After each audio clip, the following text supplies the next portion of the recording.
مسیر آبشار کدوم بره؟ بله؟ مسیر آبشار.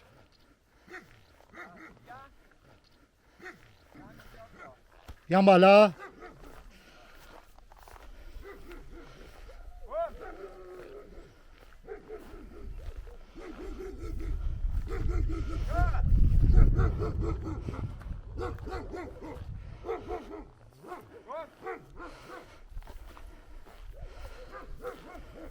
پایین.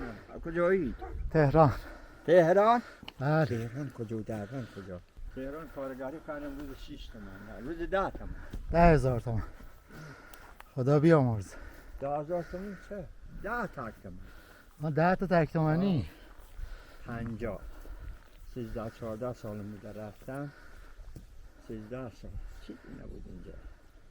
اینجا همش گوجه و خیار و پر بود.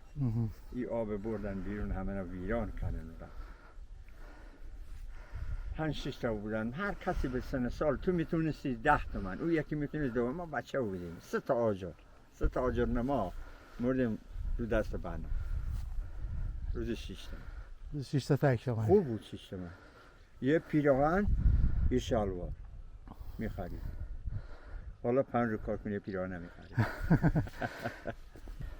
از اون بالا همه آبشار تا این پایین. آها. و دارم پایین در راره. اگر دوست داری بری سراب، ای دامنه هست که لوله نکشیدن. آها. رو لوله برو میری خود سراب است.